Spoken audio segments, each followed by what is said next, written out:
In a significant diplomatic move, representatives from China, Russia, and Iran convened in Beijing on March 14, 2025 to advocate for the cessation of U.S. sanctions against Iran and the resumption of stalled nuclear negotiations. This meeting underscores the shifting geopolitical dynamics surrounding Iran's nuclear ambitions, which have drawn increasing global scrutiny as the country inches closer to weapons-grade uranium enrichment.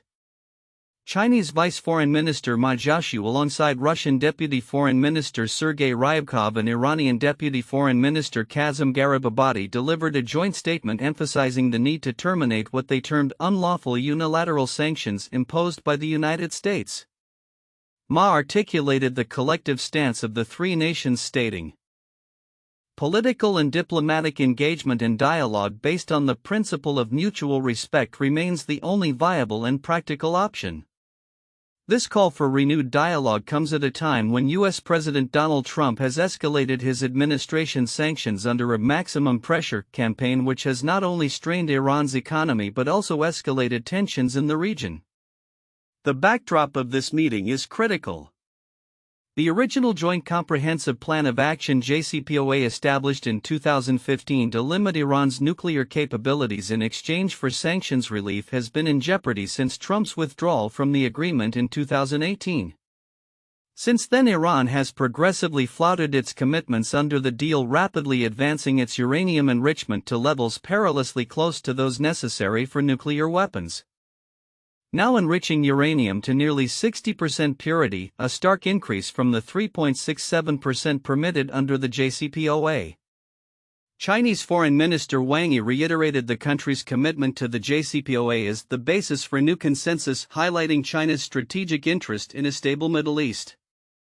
As a permanent member of the UN Security Council, China's role alongside Russia in supporting Iran indicates a concerted effort to counter U.S. influence in the region. This collaboration is further cemented through economic ties, particularly in energy, as both nations rely on Iran for oil and gas resources. Tensions have been exacerbated by mixed signals from Iran regarding its willingness to engage in talks. Supreme Leader Ayatollah Ali Khamenei has dismissed negotiations with what he perceives as a bullying government, yet there are factions within Iran that appear amenable to diplomatic discussions. Especially given the severe impact of U.S. sanctions on the Iranian economy. This duality reflects an internal struggle over how best to navigate international pressures while maintaining national sovereignty. The urgency of the situation is amplified by a recent report from the International Atomic Energy Agency (IAEA), which documented Iran's rapid enhancement of its nuclear capabilities. IAEA Director General Rafael Grossi warned that Iran's stockpile of enriched uranium is expanding very fast, raising alarm over the potential for a swift transition to a nuclear weapons capability. Experts suggest that Iran could produce sufficient material for a nuclear bomb in less than a week. As the clock ticks down to the expiration of key provisions in the JCPOA, which will hinder the ability of the international community to impose snapback sanctions, the stakes have never been higher. The urgency for diplomatic engagement is palpable. And without a meaningful resolution, the specter of military action looms larger, with Iran's nuclear aspirations posing a significant risk not only to regional stability but also to global security. The meeting in Beijing represents a pivotal moment in the ongoing saga of Iran's nuclear program, illustrating the complexities of international diplomacy in an era marked by competing interests and escalating tensions. As the involved nations navigate this fraught landscape, the potential for dialogue remains tenuous yet essential. The outcome of these discussions could shape the future of nuclear non-proliferation efforts and redefine the balance of power in the Middle East. In a significant political maneuver that reflects the current complexities of U.S. trade policy, House Republican leaders have effectively shielded their members from a potentially contentious vote aimed at ending President Trump's tariffs on Mexico, Canada, and China. This decision, made on Tuesday, March 11, 2025, underscores the political sensitivities surrounding tariffs and the broader implications of executive power in the legislative process. The procedural measure, which was embedded in a government spending bill essential for preventing a potential shutdown, represents a strategic retreat by the Republican Party. by inserting language that nullifies the ability of the House and Senate to jointly terminate the tariffs. GOP leaders acknowledged the growing unpopularity of the tariff issue among their ranks. This move is seen as part of a larger trend where Congress is ceding authority to the executive branch, particularly concerning matters that have become politically charged. The context of this decision is critical.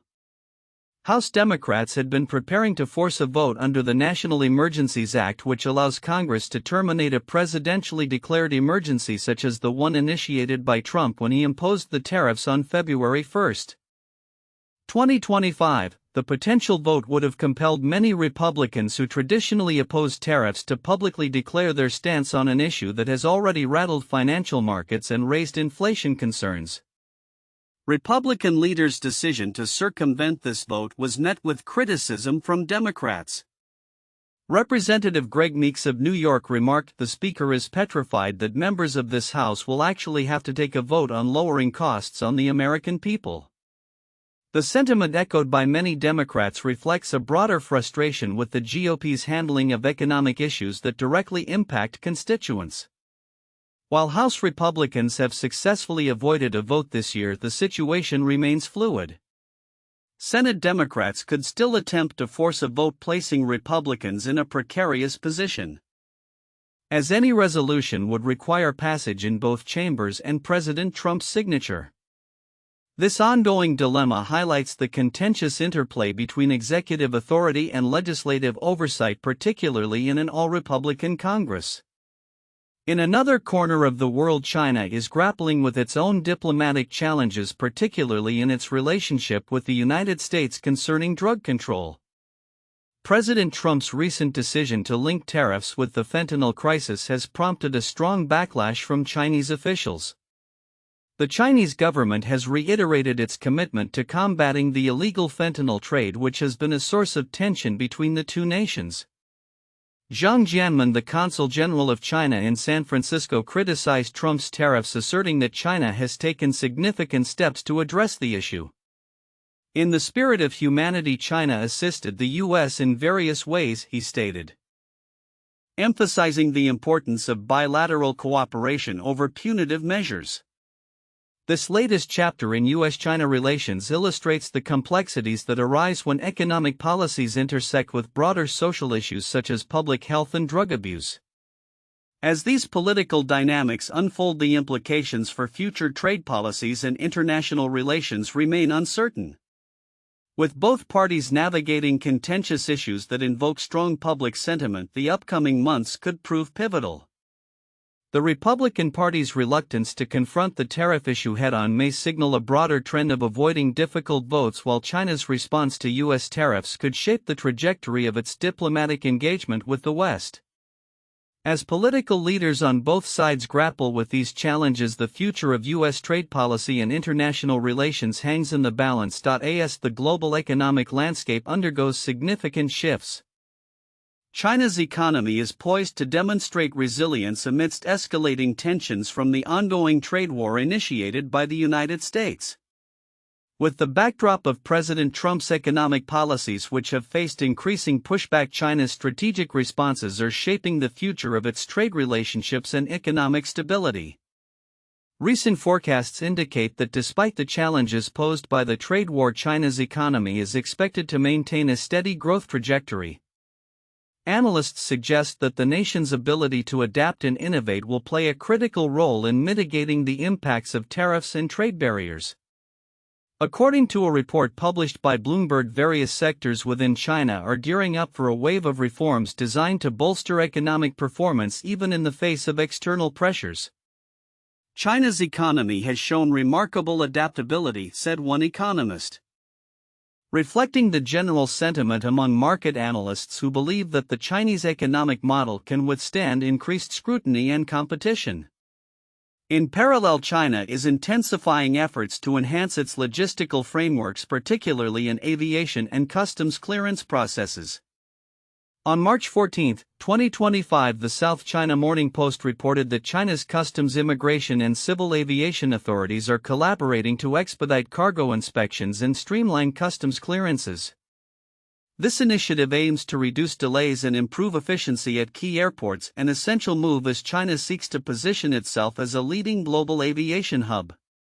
Jeffrey Cowan, executive director at Huaminghong, a firm with decades of experience distributing luxury watches in China, noted that current operations are already impressive, with air cargo exports often completed in under 24 hours.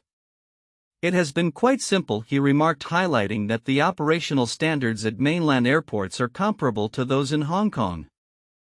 A global aviation leader. However, the planned upgrades signal a commitment to not only maintain but significantly enhance these standards. I feel that China wants to keep improving to lead its industry standard in digitalization, Cao added, hinting at ambitions for a potential shift towards paperless trade, a move that could set a precedent in global logistics. As the trade war continues to evolve, it is evident that China's economic strategies are increasingly focused on resilience and innovation. The interplay between government policies and market adaptations will be critical in determining how effectively China can navigate the complexities of international trade. Economists and industry leaders alike are watching closely, as the outcomes of these developments could reshape not only China's economy but also the broader dynamics of global trade.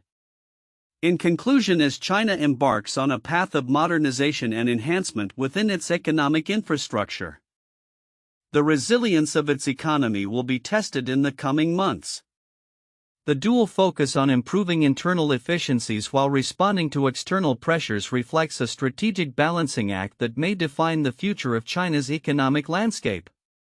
With the trade war showing no signs of abating, the world will be keenly observing how these developments unfold and what they mean for global trade relations moving forward. As the geopolitical landscape shifts with increasing tensions between the United States and China, the call for a robust national economic security strategy in America has never been more urgent. Recent discussions underscore the need for a comprehensive approach to counterbalance China's rise as a global power, particularly in the technological and military domains. Observers argue that the U.S. must develop a cohesive strategy that not only protects its economic interests but also addresses the multifaceted challenges posed by Chinese advancements in various sectors. The urgency of this initiative was highlighted in a report from The Hill, which pointed out that the U.S. needs a national economic security strategy to effectively respond to China's growing influence. The article stresses that without a clear framework, the U.S. risks ceding ground to China in key industries including technology, telecommunications, and defense. The rise of China, characterized by rapid advancements and strategic investments, poses a significant challenge to American hegemony, necessitating a well-coordinated response that goes beyond mere trade policies. In parallel, China's military developments have also drawn scrutiny. A recent article from the Global Times reported that the Chinese Defense Ministry dismissed U.S. claims regarding the construction of a large nuclear-powered aircraft carrier, labeling such assertions as purely speculative. The ministry emphasized that its aircraft carrier developments are driven by national security needs rather than a direct comparison with U.S. capabilities. This statement follows reports from NBC News which suggested that satellite imagery indicated significant advancements in China's naval technology, potentially allowing for the launch of jets from multiple points on their new carrier. Chinese military experts responded by downplaying the significance of U.S. analyses based solely on satellite imagery. They contend that the interpretation of such data can often lead to unfounded conclusions. Nevertheless, the possibility of China developing a nuclear-powered carrier remains open, with experts acknowledging that the country has made substantial progress in its naval capabilities over the past decade. As the U.S. and China navigate this complex landscape, the Federal Communications Commission (FCC) has also taken proactive measures by establishing a new Council for National Security aimed at countering threats from China. This development signals a broadening of focus within American policy circles, emphasizing not only military readiness but also the safeguarding of technological infrastructure against foreign influence. The initiative reflects a growing recognition that economic security and national security are intrinsically linked in the contemporary global environment. Simultaneously, Taiwan is grappling with its own security concerns as it faces increasing pressure from China. The Taiwanese government has proposed reinstating military courts to handle cases involving military personnel amid heightened fears of Chinese infiltration. Premier Cho Young-tai's announcement of this initiative indicates a significant shift in Taiwan's approach to national defense as it prepares for potential escalations in cross-strait tensions. Critics, however, warn that such measures could stifle freedoms and create an atmosphere of fear regarding interactions with China. The intertwining of these narratives, the U.S. seeking a national economic security strategy, China's military developments, and Taiwan's defense initiatives, highlights a broader trend of rising geopolitical tensions that nations must navigate. The implications of these developments are profound as they could reshape global trade dynamics, military alliances, and international relations in the coming years. Looking ahead, the trajectory of U.S.-China relations will likely continue to evolve, with economic strategies and military capabilities being central to the discourse. As both nations pursue their interests, the balance of power will be influenced not just by direct confrontations but also by their respective abilities to innovate and adapt in an increasingly competitive global arena. The coming months and years will be crucial in determining how these dynamics unfold and what strategies nations will adopt to secure their positions on the world stage. In an era of shifting global power dynamics, India's diplomatic landscape is undergoing significant transformation. As the United States seeks to recalibrate its relationships with major global players under the second Trump administration, India finds itself at a crossroads, balancing opportunities and challenges in its foreign relations. The recent analysis by Rahul Roychaudhary at the International Institute for Strategic Studies outlines how India's multi-aligned foreign policy is being tested amid these changes, particularly in its dealings with the US, Russia, and China. At the heart of this shifting landscape is the personal rapport between Indian Prime Minister Narendra Modi and President Donald Trump. Their meeting in February 2025 led to a renewed commitment to enhance bilateral trade to $500 billion by the end of the decade and to establish a new 10-year defense framework agreement.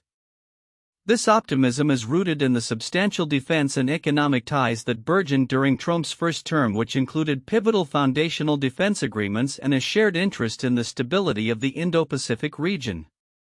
The Quad, comprising the US, India, Japan, and Australia, has become a focal point for these efforts, with Trump expected to attend the next Quad Leaders Summit in India later this year.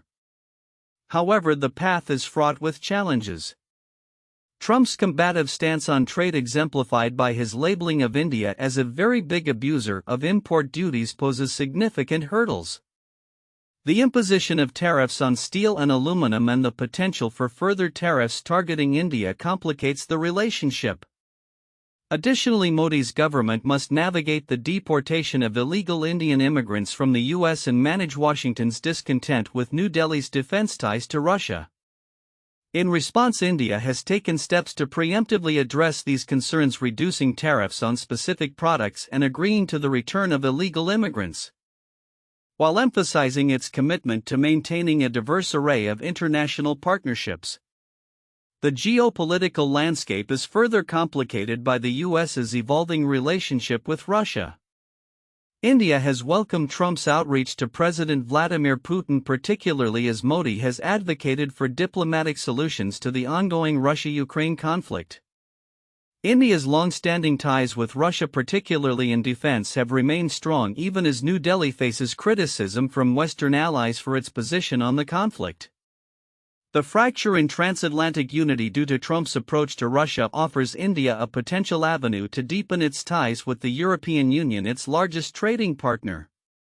Recent talks between EU officials and Indian leaders signal a renewed interest in a comprehensive security and defense partnership alongside ongoing negotiations for a long-elusive free trade agreement. Simultaneously, the Quad's dynamics are evolving in response to China's assertive posture in the Indo-Pacific. As the U.S. seeks to re-engage with Russia, India is acutely aware of the implications for its own security strategy. The Quad's focus on maritime security and defense cooperation could enhance India's military capabilities, providing it with advanced technology to counterbalance China's regional influence. However, India remains cautious about being perceived as overly aggressive, particularly as it seeks to stabilize its own relationship with China. The diplomatic thaw between India and China, underscored by recent agreements to disengage militarily, reflects a desire for stability on both sides. As these geopolitical currents shift, India's multi-aligned foreign policy is being tested and must adapt to capitalize on new opportunities. The emphasis on geoeconomics will become increasingly vital. As India seeks to finalize trade agreements and enhance its economic partnerships with the US, EU, and the UK.